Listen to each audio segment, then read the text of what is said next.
अभी वचन पढ़ा था ना, देखो फिर से ये वचन पढ़ो। 15 अध्याय का लो, ये होना 15 अध्याय, और उसकी 5 और 7 पढ़ो। क्या लिखा है? ये होना 15 अध्याय, 5 और 7 पढ़ो, देखो पढ़ो। हाँ क्या 5 पढ़ो, सिर्फ 5, पहले 2 पढ़ो, पहले 2 पढ़ो, 2 देखो ध्यान से क्या लिखा है। 15 की 2 पढ़ो। जो डाली मुझ में है और नहीं फलती, उससे वो क्या है, परमेश्वर काट डालता है, और जो फलती है वो उसे छांटता है ताकि और फले। हालेलुया। जो अपने सीधर क्या है, अपने जीवन को नहीं सुधारता है, यहाँ पर लिखा है, तो परमेश्वर उस डाली को क्या कर देता है, काट देता है। फल लगने का मतलब क्या है, देखो 5 में क्या लिखा है, मैं दखलाता हूँ, तुम डालियां हो, जो मुझ में बना रहता है और मैं उसमें, वो बहुत फल फलता है, क्योंकि मुझसे अलग होकर तुम कुछ भी नहीं कर सकते। हालेलुया। यीशु मसीह क्या कर रहा है, मेरे से अलग होकर तुम कुछ भी कर नहीं सकते। एक आदमी सुप्रीम कोर्ट के क्या है, जज था दिल्ली का, करोड़ों रुपया कमाया और एक ही दिन में उसका जल के रखोगे। हालेलुया। आप न्यूज में भी देखा होगा। मैं पैसे के बारे में नहीं कह रहा हूँ, मैं फल के बारे में बात कर रहा हूँ। फल क्या होता है, फल क्या होता है पता है? ये कौन से फल के बारे में प्रभु कह रहा है? जो व्यक्ति कह रहा है कि मेरे पास आता है और अपने जीवन को नहीं सुधारता है, वो कभी भी फल नहीं सकता। जीवन सुधारना ये फल है, पवित्र जीवन जीना क्या है, ये फल है। यीशु को मानते हैं और बुराई करते हैं, ये फल नहीं बोल रहा है। अगर आपके जीवन में सच्ची शांति है, यीशु मसीह का शांति है, ये असली फल है। आप आत्मा बचाते हो, वो फल है। आप क्या है 15-20 हजार के काम करते हो और उसी में क्या है, आपके जीवन में शांति है, वो फल के बारे में यहाँ पर यीशु मसीह कह रहा है। जो दूसरे से प्रेम रखता है, वो क्या है, फल के बारे में परमेश्वर बता रहा है। हालेलुया। अगर आपके पड़ोसी के पास खाने के लिए रोटी नहीं है और आप उसको खाना खिलाते हो, वो प्रभु के फल के बारे में दर्शाता है। ये असली फल हमारे जीवन में होना चाहिए। साथ में क्या लिखा है सुनो, यदि क्या है, तुम मुझ में बने रहो और मेरी बातें तुम में बनी रहे, तो जो चाहो मांगो वो तुम्हारे लिए हो जाएगा। हालेलुया। यीशु मसीह देखो क्या कह रहा है, मेरी बातें तुम में बनी रहे, तो जो चाहो मांगो वो तुम्हारे लिए क्या हो जाएगा। हालेलुया। हालेलुया। यीशु मसीह में बने रहने का मतलब क्या होता है, उसकी बात आपके जीवन में होना चाहिए। क्या होना चाहिए? बात, उसकी आज्ञा आपके जीवन में होना चाहिए। जब आप प्रार्थना करेंगे और जो कुछ आप मांगेंगे वो क्या है, आपके लिए हो जाएगा। आपके लिए क्या हो जाएगा, ये हो जाएगा। ये वचन कह रहा है। एक वचन और देखो, एक वचन और लिखा है, पहला यूहन्ना 2:6 में, जो कोई ये कहता है कि मैं उसमें बना रहता हूँ, तो उसे चाहिए कि आप भी वैसा चले जैसे यीशु मसीह चलता था। जैसे यीशु मसीह चलता था। वो क्यों कहा कि मेरे जैसा पवित्र बनो, मेरे बातों को मानो, क्योंकि उसमें कोई बुराई नहीं थी, परमेश्वर में कोई बुराई नहीं है। तो जो कोई कहता है कि मैं यीशु मसीह को मानता हूँ, और तो उसको क्या करना चाहिए, जैसा यीशु मसीह चलता था वैसा ही चलना चाहिए। क्या करना चाहिए? जैसा यीशु मसीह चलता था वैसा ही चलना चाहिए। एक और वचन देखो, यूहन्ना 3:24 में क्या लिखा है, जो उसकी आज्ञाओं को मानता है वो उसमें और वो उनमें बना रहता है, और इसी से अर्थात उस आत्मा से जो उसने हमें दिया है, हम जानते हैं कि हम में वो बना रहता है। हालेलुया। जो प्रभु की आज्ञा को मानता है उसके अंदर पवित्र आत्मा बना रहेगा, वो उसकी आत्माओं पर चलेगा। हालेलुया। एक वचन और क्या है, छाटे जाने का मतलब पता है क्या होता है? ये ताड़ना के विषय में बाइबल का वचन कहता है, 12:11 में लिखा है, इब्रानियों वर्तमान में हर प्रकार की ताड़ना आनंद की नहीं पर शोक ही की बात दिखाई पड़ती है, तो भी जो उसको सहते सहते पक्के हो गए हैं, पीछे उन्हें चैन के साथ धर्म का प्रतिफल मिलता है। हालेलुया। क्या मिलेगा? जो दुखों में भी प्रभु के साथ बने रहते हैं, उनको धर्म का क्या मिलेगा? प्रतिफल मिलेगा। हालेलुया। नीति वचन 3:11-12 में लिखा है, हे मेरे पुत्र, यहोवा की इच्छा से मुंह ना मोड़ना, और जब वो तुझे डांटे तब बुरा ना मानना, क्योंकि यहोवा जिससे प्रेम रखता है उसको डांटता है, जैसे कि बाप उस बेटे को जिससे वो अधिक चाहता है। हालेलुया। आपकी बेटा गलत करेगा तो क्या आप डांटोगे नहीं? आपका बेटा क्या 5 रुपया चोरी कर लिया, आप उससे डांटोगे या ऐसे छोड़ दोगे?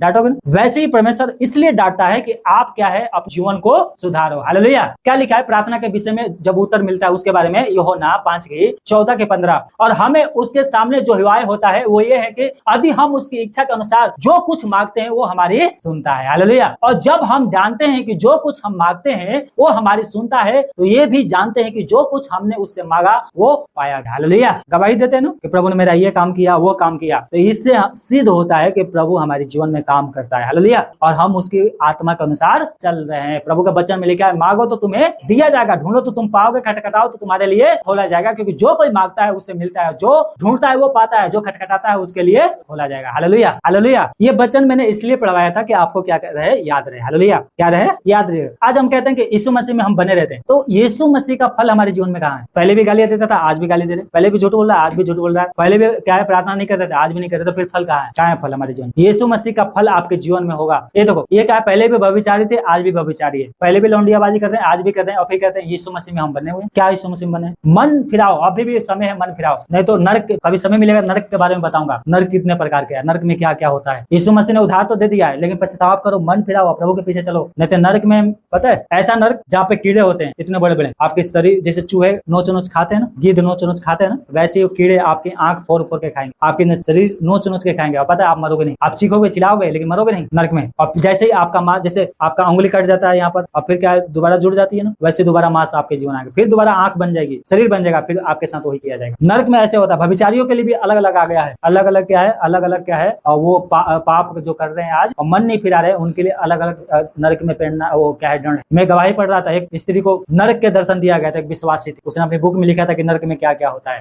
नर्क में अगर उसको पढ़ोगे देखने में तो ऐसे लगेगा, मतलब वो आप पढ़ोगे लेकिन सच्चाई वही है। एक स्त्री थी यहाँ पर क्या है 5 पति करके 7 पति करके रखी थी और एक दिन मर गई दारू पी के। लड़कियां भी दारू पी के मर गई और वो मरने के बाद जहाँ गई तो शैतान क्या है वही काम उसके साथ कर रहे हैं जो धरती पे कर रहे थे। और बाबा वो चीख रही चिल्ला रही है मुझे बचा लो, ऐसा आग के उजाला में गंदगी में शराब पी रहे हैं। एक आदमी शराब पीते पीते मर गया, मसीह को नहीं मानता, मतलब मानता था छोड़ दिया था, दारू पीते पीते मर गया और नरक में जाके उसको दिखाई दे रहा है कि बोतल में दारू रखा हुआ है और जाता है दारू उठाता है पीता है और जैसे पीता है तो वो दारू नहीं तेजाब और उसका पूरा शरीर गल जाता है, पूरा फेफड़ा जल जाता है, फिर उसका शरीर जो कहते हैं फिर जीवित होता है, फिर दिखाता है कि उससे भी अच्छा दारू रखा है और बार बार कंटिन्यू अनंत काल तक उनके साथ हो रहा है नरक में। ऐसी सी गवाहियां है। परमेश्वर क्यों कह रहा है कि अपनी अभी भी समय है, जीवन सुधारो, तुम्हारे जीवन में फल लगना चाहिए। क्या होना चाहिए? फल लगना चाहिए। अगर नहीं फल लगेगा तो आप क्या है परमेश्वर कहां तक बर्दाश्त करेगा। आज जिनके शादी हो गया वो भी अपनी पत्नी को छोड़कर दूसरे के साथ जीवन बिता रहा है। यीशु मसीह को मानने वाले लोग ऐसे कर रहे हैं। लेकिन जो प्रभु के वचन पे चलेगा, अभी वचन पढ़ा था ना, वो सर्वदा क्या करेगा, ये धरती का सर्वदा जीवित रहेगा और धरती का क्या होगा, अधिकारी भी होगा। हालेलुया। क्या होगा? धरती का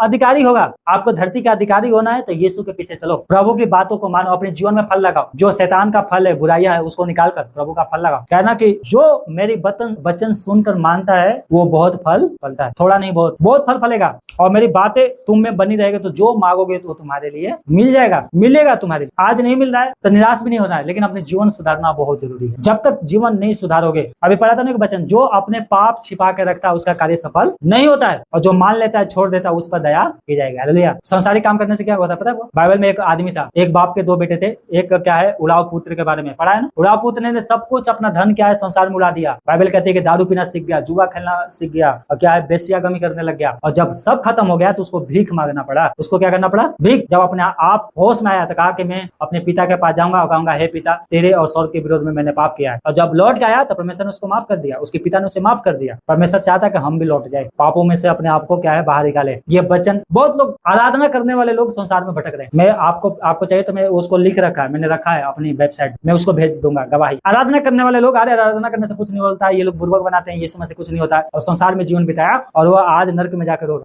रो रहा है। कह रहा है मैंने संसार में जितना कमाया था सब कुछ दे दूंगा लेकिन मुझे क्या करो माफ। इस समय से क्या करेगा? क्या तुम्हारा धन दौलत लेके क्या करेगा? बताओ। मन फिराने का अभी मौका है, मरने से पहले मन फिरा लो, नहीं तो कब मृत्यु का कोई नहीं जानता है, कब मृत्यु हो जाएगी और फिर जाकर वहां पर रोते रहना। यीशु मसीह ने कहा एक धनवान मनुष्य था, कभी गरीबों को क्या है मदद नहीं की, यहाँ तक कि लाजर उसके द्वारों पर क्या करता था, भीख मांगता था कि क्या है झूठ से अपना पेट भरे। कुत्ते भी आकर उसके घाव को चाटते थे, मतलब कुत्ते को भी चिंता था कि अगर इसका घाव को हम चाटेंगे तो इसका घाव ठीक हो जाएगा, चाटते थे। वो कुत्ते क्या करते थे, लाजर की देखभाल करते थे, लेकिन कभी भी धनवान व्यक्ति उसका देखभाल नहीं किया। वो चाहता था तो उसका देखभाल कर सकता था अच्छे से, उसका धन भी नहीं घटता, लेकिन उसने कभी भी नहीं किया और वो मर गया। तो कह रहा है हे पिता अब्राहम, लाजर को मेरे घर भेज दे। कहाँ मर के गया? नरक में, पीड़ा में अपनी आंखें खुली, रो रहा है, मैं सब कुछ दे दूंगा, मेरे भाई क्या है उनके पास भेज दे, मेरे भाई सुधर जाए, कहीं वो भी यहाँ पर ना आ जाए। मरने के बाद एक दुनिया है, या तो नरक या स्वर्ग। आज लोग मर जाते हैं और धूमधाम से उनकी क्या मनाते हैं? चालीसवा मनाते हैं, प्रभु में चालीसवा मनाते हैं। 40 दिन के बाद घर में क्या करेंगे? प्रार्थना करेंगे, पास्टर लोगों को बुलाएंगे, भेंट देंगे, प्रार्थना करेंगे। क्या प्रार्थना करेंगे? एक पास्टर को बोलने से थोड़ी तो वो स्वर्ग में चला जाएगा। जो कभी प्रभु के पीछे नहीं चला, जो बुराई करते करते मर गया, क्या है दारू पीते पीते मर गया, उसके लिए लोग प्रार्थना करवा रहे हैं। उसके लिए अच्छे से पास्टर जाते हैं उनके घर में प्रार्थना करते। जो अपने माँ बाप को बात नहीं मानते और वो क्या है आज कहते हैं प्रभु मुझे बचा ले।